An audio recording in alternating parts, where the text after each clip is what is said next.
So this is a Riccar Supralight with a lifetime belt. And those of you who have a keen eye or really know what you're looking at outside of the face value of this thing, you'll notice that this is actually the top of the line Supralight that you can get. And it had the price tag to boot, $695. Now, I did not pay anywhere near that much money for this thing. In fact, what I paid for this was a fraction of that. I paid $50 for this, and then about $20 worth of parts. When I first got this machine, all I got was the bottom nozzle here, the bag, and the cord and the upper handle.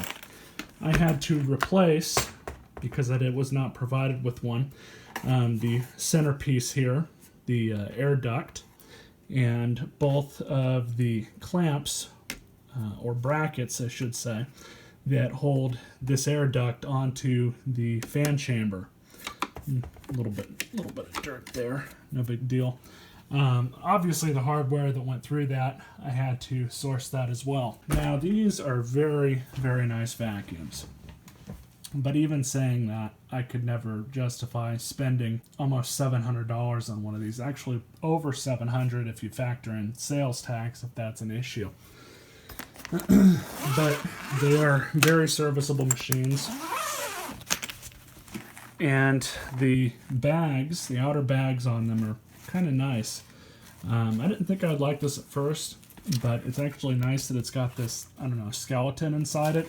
So it's got plenty of breather holes in it, and it actually works to sound deaden too. But I've used this thing quite a bit.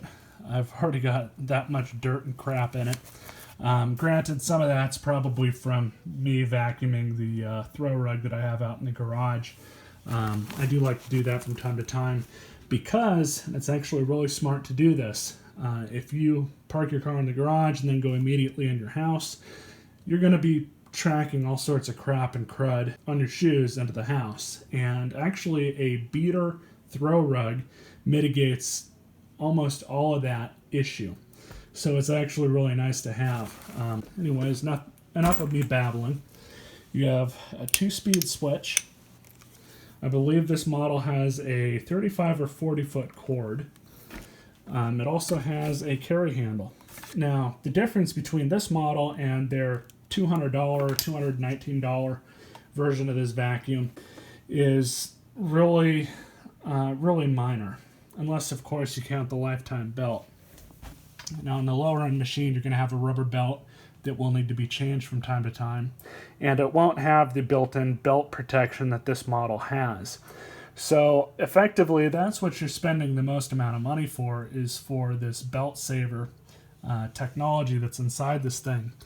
So if you vacuum up a sock or a shoelace or whatever, it'll actually sense that the RPMs of the brush roll are declining, and it'll very quickly shut the brush roll off completely. So it's actually kind of a nice feature, especially if you got a lot of stuff lying around on your carpet. But I don't really have that issue, so it's not a huge deal for me. That would not have been a selling point for me picking this thing up. If this was a lower end model, I probably would have still bought it. But I do believe the lower end model does not have these rubberized wheels, which are really nice when you're taking it across a hard surface. You're not going to hear them, and they're not going to mess up a hardwood floor. So it's really kind of nice that this model has that. And it's really not much of a surprise because, again, you're paying $700 for a vacuum if you buy it new. So, bring the nozzle down. One other option you get with this machine, this particular version, is you have a full metal brush roll with replaceable brush strips.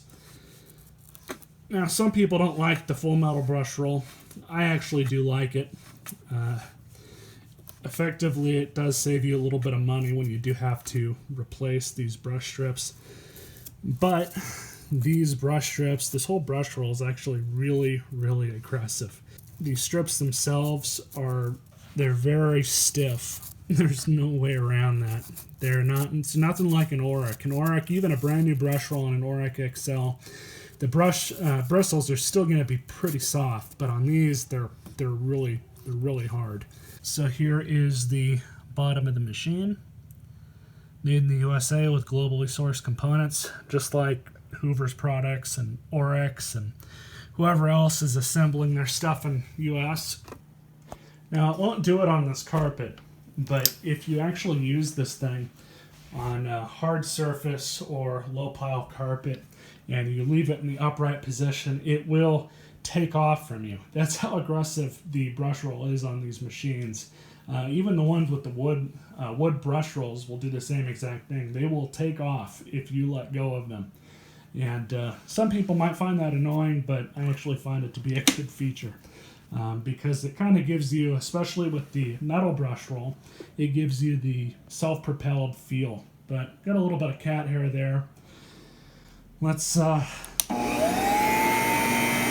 it's actually pulling itself across the carpet.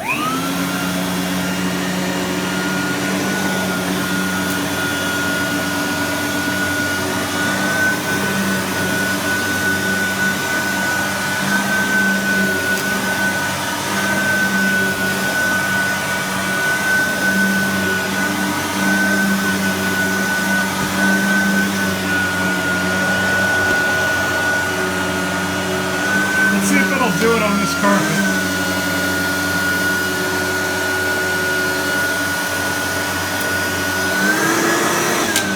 I'll do it a little bit, but not much. The pile on this carpet's just too long for it.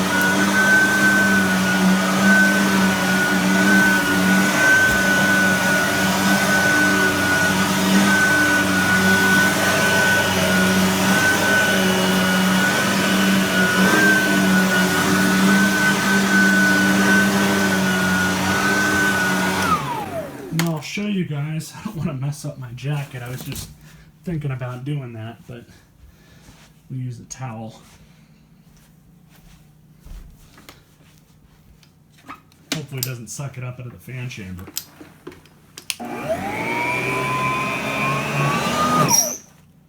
There you go. So you just pull it out.